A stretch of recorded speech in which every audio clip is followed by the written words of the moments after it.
You're live. What's up? Happy Monday. It's Happy bumper Monday, night. Kevin. Yes, sir. The start of March Madness. Are you feeling bumpers tonight? like are water bottles filled to the top? Are those also bumpers? I guess. I mean, your definition of a bumper wasn't alcoholic, so I guess anything liquid in a container like that is a bumper, right? I think that's large container.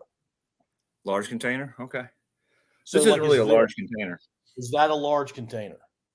No. I would say I'd get you a large container, but I don't have one in here. I used to though. Is a large You've got one container downstairs. anything over 20 ounces? You've got a bumper downstairs. Partially imbibed bumper.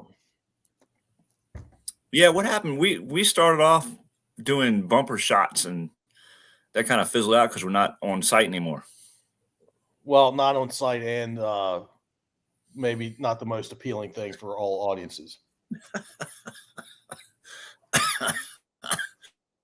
Yeah, well, we're sitting at zero. We You and I are going to start talking about college basketball with each other. Yeah, we should have at least one.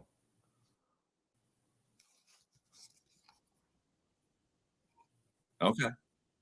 I mean, nice. I like it. I mean, we can edit this out, so it's all good. Angel just dropped it on Facebook. So now you're doing weird things. You're like stopping. Like right now, I'm.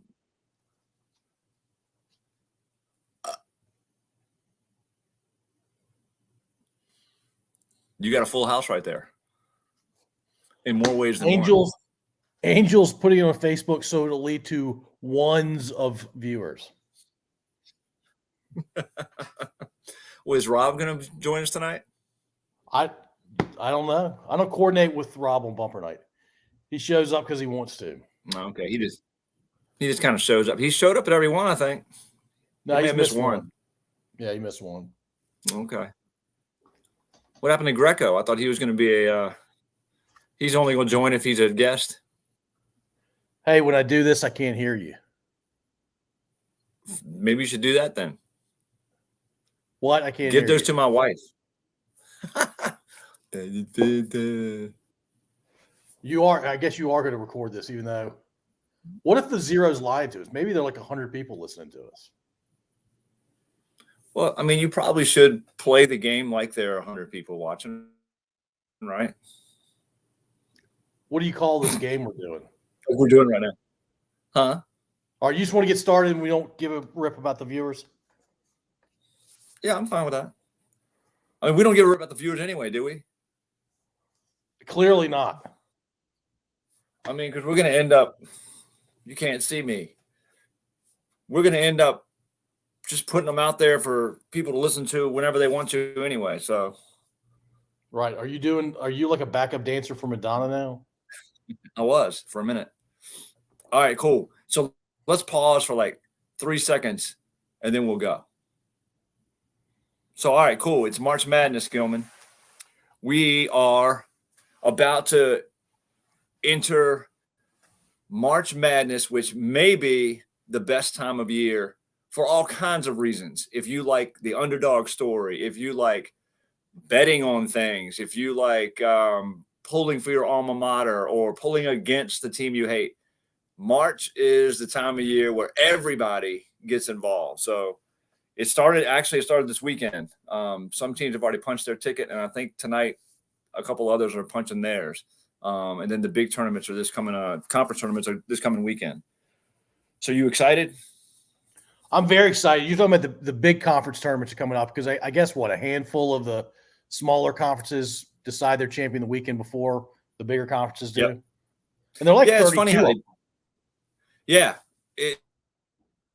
it's funny how they work that out too. Like the biggest conference tournament going on right now, I would say would be the WCC Gonzaga's league, but it wouldn't be big if it wasn't for Gonzaga, right? Some of the North Dakota State, South Dakota State, the Summit League, they're going right now. The CAA used to be home for VCU and Richmond. They're in their semifinals tonight. So yeah, it's all the, and then of course the ACC. The ACC is so big now that they start Tuesday. They're starting. How many tomorrow. teams? How many teams are in the ACC now? I believe there's 16. So the tournament goes from Tuesday to Saturday, which is crazy. Like it is. I mean, if an underdog is going to win the ACC tournament, they have to win five. Is that right? Tuesday, Wednesday, Thursday, Friday, Saturday. They have to win 5 games. That's nuts. But I mean, it can happen, right? UConn did it in the Big East that year, and then went ahead and won 6 more to win the NCAA tournament. So that's what's so fun about this time of year. Anything can happen. Yeah, a couple things real quickly. You had mentioned Gonzaga is the only reason anybody pays attention to their conference. I would argue St. Mary's gets a little bit of love. One, because they beat them occasionally. But, yeah, they're not the powerhouse that Gonzaga is. But I think they're 1-1 this year playing. And then, Kevin, we have to talk about this, even though I hate both teams. The last thing that happened before tournament time kicked off, whether it's conference or the larger NCAA tournament, you and I were together Saturday. And we had the game recorded, the Duke UNC game recorded. And I've told you I root for UNC when those two play each other. My heart's not fully in it, but it makes me happy when Coach K loses. And they were winning. They were winning most of that game. We go to dinner. Your lovely bride, my lovely bride, and some other couples. And somebody let it slip that, hey, Kevin, you'll probably be happy with that game. And then you couldn't help yourself. You had to look it up, and you realize that UNC in Duke, Coach K's last regular season game ever, lost by double-digit points. Yeah. It's maybe one of the look, I've had my favorite pro basketball team win the whole thing. I've had my favorite pro baseball team win it recently, favorite pro football team win it recently. My alma mater won the national championship in basketball 3 years ago. But that's up there with those things for me. Coach K losing like that in such a big game for them. Yeah, we could go on and on about this. Obviously, being a diehard Tar Heel fan, those are the 2 games every year that we get up the most for. They get up the most for.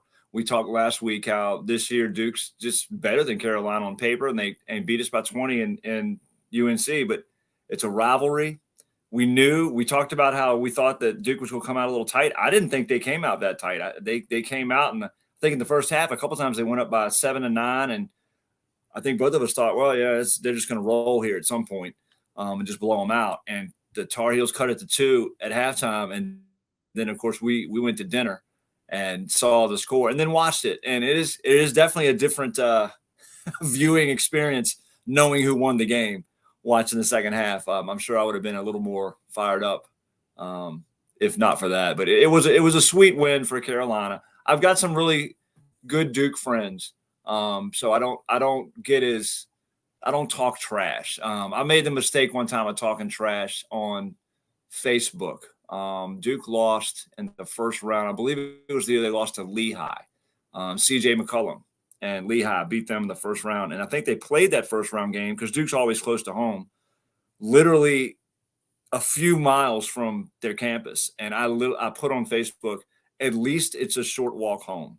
And a couple of my Duke friends, I don't think like that too much because I don't usually talk trash, and they don't talk trash to me either. So it was a fun game to watch as a Tar Heel fan. I'm sure Duke fans were devastated. But I told you afterward, put money on Duke winning it all now because that's how these things happen. So I went out and put some money down. They're either going to lose in the first or second round or they're going to win the whole thing. I'm with you. All right. Yeah. Let's talk. Yeah. One last thing on that. If I was a Duke fan, and I'm not obviously, but if I was a Duke fan, it probably was pretty cool seeing pretty much every significant Duke player that there has been in the last 40 years in that stadium on Saturday night. I mean, if you name a good Duke player, they were there. In fact, I was trying to think of what Duke players weren't there. I don't think Zion was there, but he's more recent. And obviously the guys that are in the NBA right now, it was hard for them to be there. But I can't think of a great Duke player that wasn't there. I'm sure if there was a Duke fan on, he could tell us who that would be. But I don't know if Johnny Dawkins was there. Did you see him? I didn't see him or Amaker. I didn't see. Well, I think maybe they felt passed over because I think they both probably thought they were going to get the job instead of John Shire when Kay left. So maybe they were a little bitter about that. Did you see the whole handshake thing at the end? Have you read about that? No. Apparently, Duke's assistant, Carrawell, who played at Duke, just skipped right past Hubert Davis in the handshake. And they asked him about it after, and he said, well, he didn't shake our hands pregame, so whatever. It was like, wow, it's just always got to be something. People being petty in that rivalry. But anyway, yeah, that was fun. Thanks for bringing that up. I'm sure if you're a Tar Heel fan, you're excited about that. Absolutely. All right, what are we talking about tonight? Well, it's funny. You and I are, I would say, casual conference basketball, college basketball fans, meaning I don't think you and I are going to be able to dig into the Summit League and tell everybody who we think should win that conference tournament, and much less or much more maybe the Big Ten. I mean, you and I could sit here and talk about who the favorites might be or whatever, but what I was thinking we could do tonight is, and the theme of college basketball, and being that March is always such a fun month, maybe we go back and look at the last 5 decades, this just 10-year spans, 70s, 80s, 90s, whatever you call 2000 and 2009, and then the teens. And let's come to a consensus, if we can, on the 3 best teams of those decades, and then the one team that was the Cinderella from those decades, the ultimate Cinderella, because there were Cinderellas across the board every decade, but the one that stood out the most in that decade. What do you think? Yeah, I like the idea. I'm going to be in one of these positions where when you say it, I'm going to be like, oh, yeah, that sounds right. Because you have a freakish memory for this kind of stuff. I can maybe name 1 or 2 out of the ultimate 3 that we select. But yeah, it's a fun conversation. Let's do it. I'll tell you what, though. This is what I'll do to make it easier. I'll name 5 or 6 champions of that decade, and then that'll give you, because I'm sure you're going to do this. You're going to go, oh yeah, them, and it'll make you. You'll recall pretty quickly who you thought were the best teams. I'm pretty sure you will. Right. So we'll start with I need to mention our crack research staff made it. He needs to make it because, hey, what's up, crack research staff? We're about to go into things that might have facts involved in them, and since we don't fact check, we need our crack staff. So, thanks for joining crack staff. So we'll start with probably the hardest one for us, because I think we were between the ages of 1 and 10 when it happened. But I don't know about you. I started watching sports in the 70s. I'm sure you did too. To me, in the 70s, it was about Indiana. It was about NC State. It was about Michigan State, Indiana State playing in the final that year. Kentucky beat Duke, so Kentucky had a really good team. And UCLA at the beginning of the 70s. So what are your thoughts on the best 3 of that group? Look, my first real memory of a national championship game, regardless of the decade, was all the hype around Magic Johnson and Larry Bird. I was maybe 10 years old. I have vague memories of the Indiana teams being awesome. I don't really have memories of the UCLA dynasty. But that game, the fact that Larry Bird was playing for Indiana State. Nobody had ever heard of Indiana State. And frankly, they haven't done anything since Larry Bird was there. And then Magic Johnson I think he was a freshman, right? Wasn't he a freshman for that game? He was younger. He was not a senior. Question. I think he was a sophomore, but either way. But he was a couple years behind Bird. And Bird was just like this anomaly. Guys that tall that could shoot that well, it was crazy. And Magic was tall and could play the point. I mean, I was fascinated by that game. It was probably the first NCAA tournament basketball game I watched start to finish. So that has to be in my personal top 3. What's one of your top 3? Well, that you're right. That's probably the first one that I watched, bell to bell, and knew what was going on. The year before, I remember watching Kentucky and Duke, because they had a guy on Duke's team called Gene the Duncan Machine, and I was like, who? The Duncan Machine? I had to see this guy. It was Gene Banks, and so I watched. I actually rooted for Duke in that game. I hadn't developed a hatred for Duke yet. You were young. They had Mike. Yeah, I was too young hate somebody, I think. But yeah, I think 7 is we wrap up pretty quick. UCLA, you got to put in there just because they're UCLA. They probably won 2 or 3 in the early 70s. To me, you got to put Indiana and Scott May and that undefeated Bobby Knight team because no one's gone undefeated since. A couple teams have come close, including Gonzaga last year, and then Michigan State. If I were to pick a Cinderella, and this is not going to really make too much sense, you could say Penn. Did you know an Ivy League school made the Final Four the year Michigan State and Indiana State played? Really? Yeah. So you could call them the ultimate underdog. But to me, Indiana State, Larry Bird in Indiana State is the epitome of one great player. I mean, they had a guy named Carl Nix who was pretty good guard. But, I mean, Larry Bird pretty much carried that team to the cusp of winning it all. It was just amazing what he did and jump-started his future into doing the same kind of stuff in the NBA. Of course, he had better teammates when he got to the Celtics, but he was incredible. Yeah, so, I agree. One of the UCLA teams, the undefeated Indiana team, and then the Michigan State Indiana State game, and I'll give you Indiana State as a Cinderella, even though an Ivy League team made the Final Four, which is just crazy to me because that tournament was really competitive even back then. Yeah, oh, it was nuts. So, Steve Burton has joined the telecast. Who would have a tattoo jersey? Yeah, only me, Steve. Only me. Steve's a Dodgers fan. And I'm the only one that would tolerate it. Right. Well, Steve's a Tar Heel fan too. So he and I agree on one major sport. And so, Steve, you may have been on, but we talked about Coach K's last game. We're not going back there. I can only take so much UNC to talk. So cool. So the 80s was a lot of fun.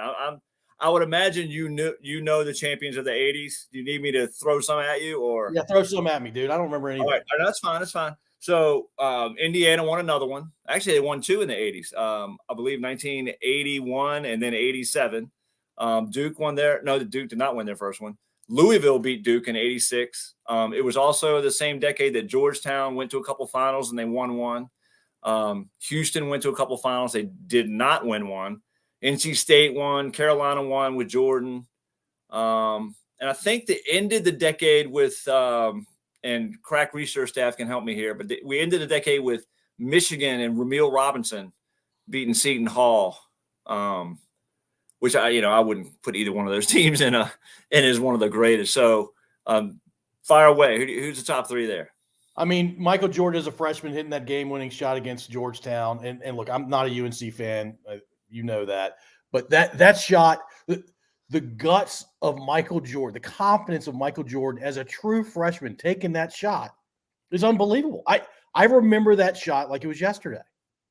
So yes. That has to be in my top 3. And the fact that the Wolfpack won in 83 is easily in my top 3. If I had to pick one champion or one tournament game from that entire decade, it's that game with it wasn't Wittenberg. Who was the shooting guard? It was Wittenberg. He fires up a 35 footer, and Lorenzo Charles, who is no longer with us, was there for the put in. Yeah. I'll never forget the game. I can't give you a third team because I think they're all pretty close after those 2.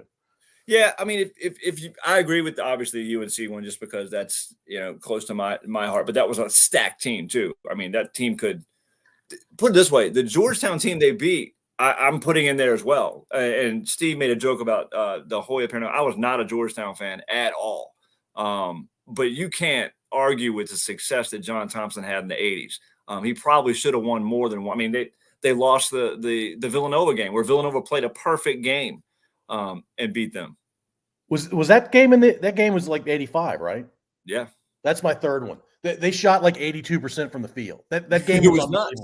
And Georgetown was supposed to beat the spread on that game had to be in the double digits. So here's the question then. Who's a bigger Cinderella? NC State or Villanova? That's a tough one, man. The team that NC State beat, Houston, was unbelievable. Phi Slamma Jamma was, it was nuts. I remember after watching the Final Four that weekend, it was like, it's not even going to be a game Monday night. There's no way NC State can hang with these guys. And the genius of Jim Valvano slowing the tempo down, just it didn't turn the ball over. That was crazy. Yeah, that Phi Slamma Jamma team had 2 future top 50 of all time, top 75 of all time, right? And Hakeem the Dream, and why can't I remember the other guy's name? Man, Clyde Drexler. Clyde the Glide, yeah. I think that's a bigger upset, even though that Villanova game was really close to being arguably the biggest upset. Yeah, it's hard to say because I don't think any of those NCs. Thurl Bailey was a good pro. But other than Thurl Bailey, he ain't a Hall of Famer though, man, right? No. But I'm just saying, if you want to compare Villanova to NC State, Villanova had Ed Pinckney and NC State had Thurl Bailey. That's pretty much that's all. There wasn't Harold Presley. I mean, go down the list of the McLean brothers who may have been a little high that game. I don't know, per Sports Illustrated, but allegedly. Those 2 teams were probably the two of the biggest Cinderella victories in NCAA tournament history. And as for the best teams, I mean, to me, Houston, Georgetown, and Carolina. Even though Houston didn't win, they made it to 2 finals with Olajuwon, and they were just so good. Yeah, the McLean brothers being high, and the SI article. I mean, they were talking about cocaine, right? Yeah. I mean, I kind of want to say I'll have what they're having because they shot like 80% from the field. But yeah, I'm probably a little too old for that sort of stuff. And by the way, the best name from all of that is Thurl Bailey. Thurl Bailey? Yeah. I don't know. He had a teammate, Cozell McQueen. I mean, you don't get much better than that. Cozell's easily the top 5 for the names from the decade. And here's another funny thing about that. A guy on that team is still in the spotlight today, but no one remembers him being on that team. It was Terry Gannon. We talked to a friend of the podcast, Steve Sands, about that. Like, Terry Gannon is still on Golf Channel all the time, and he was a marksman for that team. Yeah, he was like a 6th or 7th man on that team, and he started a couple seasons after that, right? Yeah, Terry Gannon was sweet. All right, so let's go to the 90s, and now the dookiness begins because you can't say that they weren't one of the best teams of the 90s, winning back-to-back with Leitner and Hurley and Grant Hill. I think that's what Grant Hill is what Coach K was missing those first 15 years that he coached there. I mean, people say Christian Leitner was one of the greatest college basketball players, and he was. He made some great shots. I mean, the shot against Kentucky in the Elite Eight was – they still talk about it. The long pass, he catches, pivots, turns, and drains that jump shot. It was amazing. But Grant Hill was otherworldly for that team. And I believe they beat Kansas, and then they took out the Fab Five. But keep in mind, they also lost, I believe it might have been in the Final Four. I'm not sure. Crack research staff helped me here. But did they lose to UNLV in the finals? Because to me, that UNLV team is also one of the top 3 teams of the 90s because that team was ridiculous with Larry Johnson and Greg Anthony and who else did they have? They had Stacey Augmon, Plastic Man. Yeah, the Running Rebels were a lot of fun to watch and very good. And Tarkanian chewing on the towel. I mean, what are you gonna do? So yeah, once again, I've got 2 solid answers for the 90s. Duke beating an undefeated UNLV team. I hate to give it up to Duke, but I'll give it up to them. Them winning that game shocked the world. And then, of course, very close, the next year or the year before, I can't remember, to our crack research staff's point, they blew them out by 30. Yeah. That was – no, I think and crack research helped me, but I think UNLV beat Duke by 30 before Duke beat them for the championship. I think that happened first, and then Duke came back and beat them. I don't know. He'll let us know. But here's another team that, similar to Houston in the 80s, who didn't win it but made a couple title games, the Fab Five. Yeah. How can you not – I mean, whether you like them or not, they made two finals in a row, and, of course, Tobacco Road took them out. Duke beat them first, then Carolina beat them. A very mediocre, if you will, and Steve will probably back me up on this, probably the most mediocre Carolina championship team that there was. And I say mediocre because they didn't have a star that jumped off the page. They had Montrose, George Lynch, Donald Williams, a bunch of kind of role players. Brian Reese. they didn't make it long careers in the NBA. But beating Michigan was Duke beating them was one thing. Carolina beating them with the big timeout by Weber. That was an upset, big time. Yeah, because that was their sophomore. They were all sophomores that year, right? Yes, they were freshmen against Duke and then sophomores against us.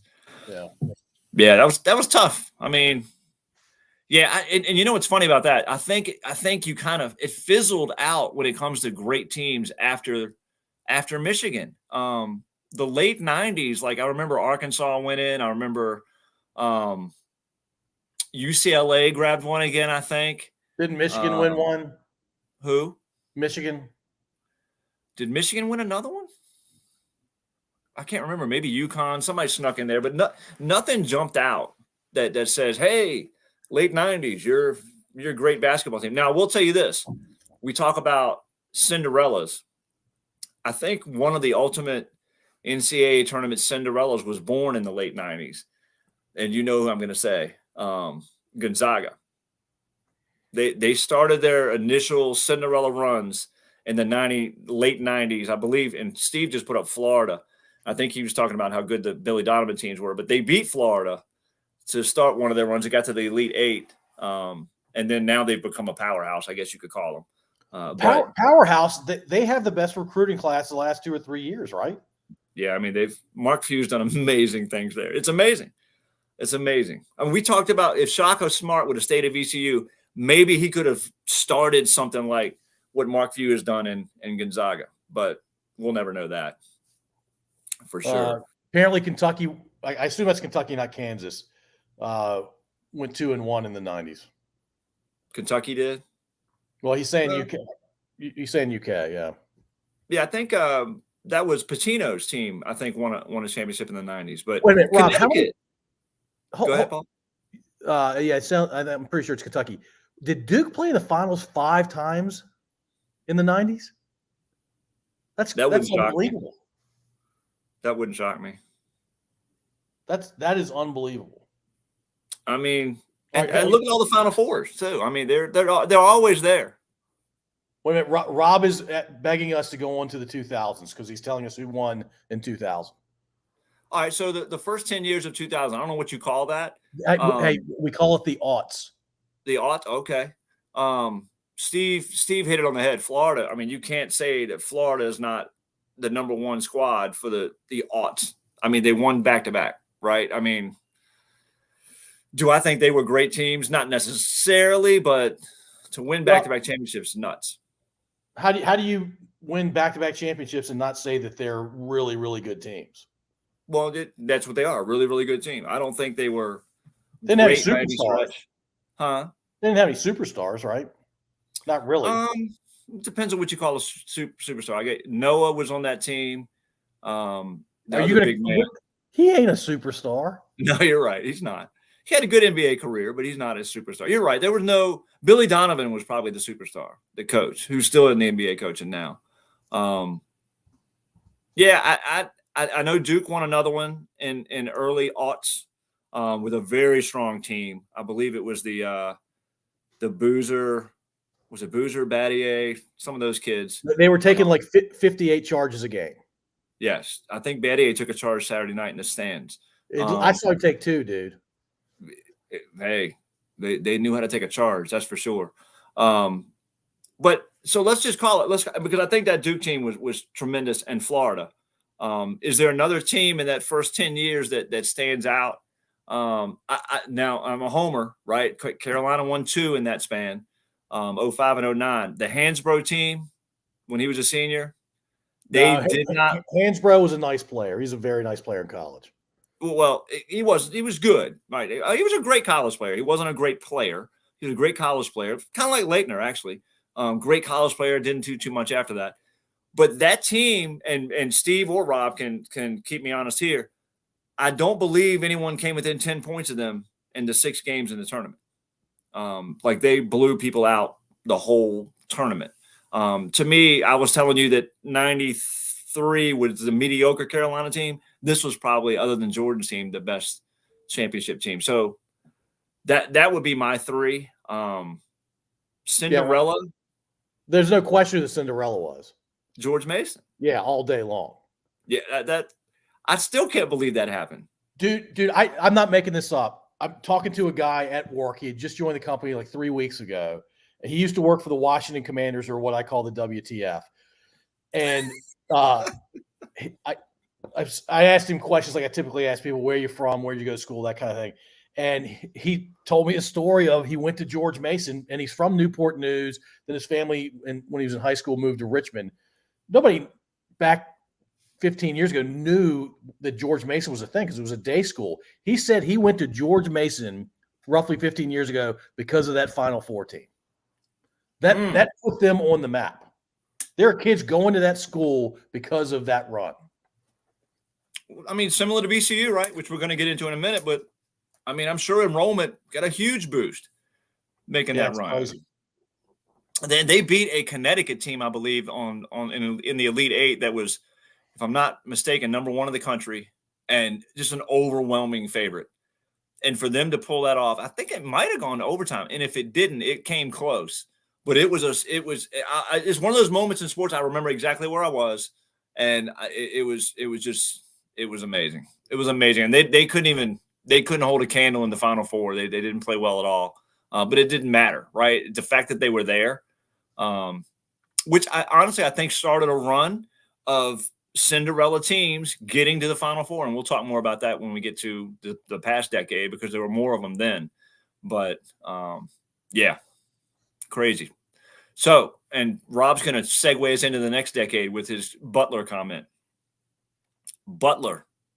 I don't want to go straight to the underdog, but because VCU is the biggest underdog of the next decade, but Butler, think about that. Made 2 NCAA championship games in a row. Butler. You could stop this podcast right now if you really, really think about that for a second. That's nuts. Nuts. Hayward was on one of those teams. Was he on both?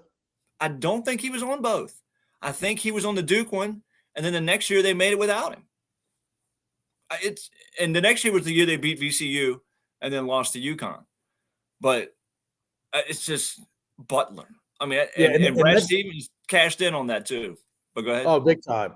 The first game that they were in the championship against Duke, I'm telling you, Hayward puts that ball off the backboard, drop that shot 3 or 4 inches, it goes in. Let me tell you something. I'm going to give you a little, because I was there. I've been to one Final Four in my life.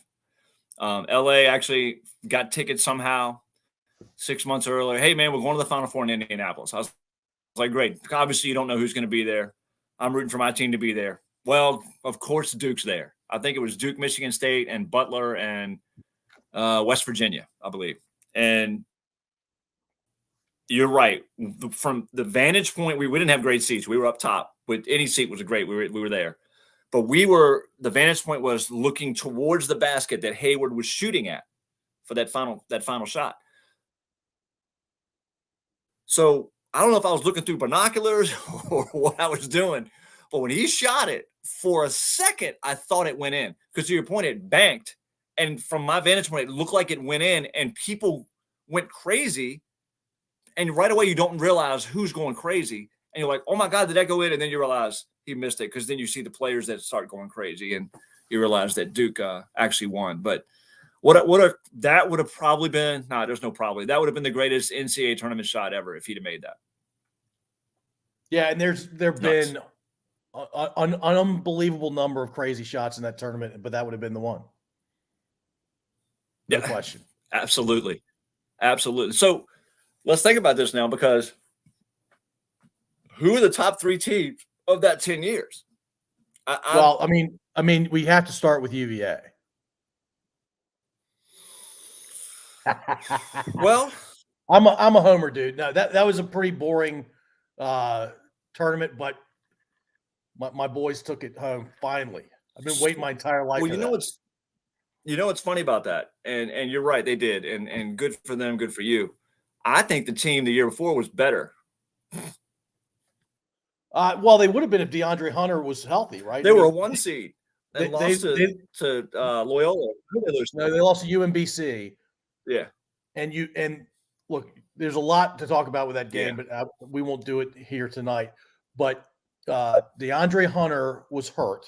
He was by far our best NBA prospect we'd had in years, and certainly true in the 3 years since they won the championship. And they not only were they a 1 seed, they were the overall number 1 seed. They were the top team in the country and lost to UMBC. And then of course the next year they redeemed themselves.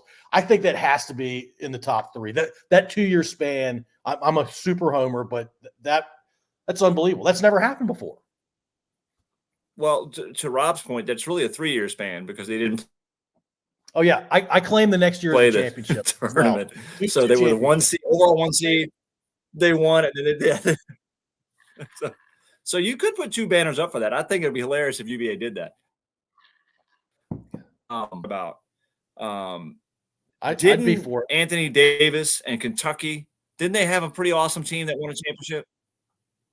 I'm sorry, who's the first team? Kentucky was the second one. Who else did you say?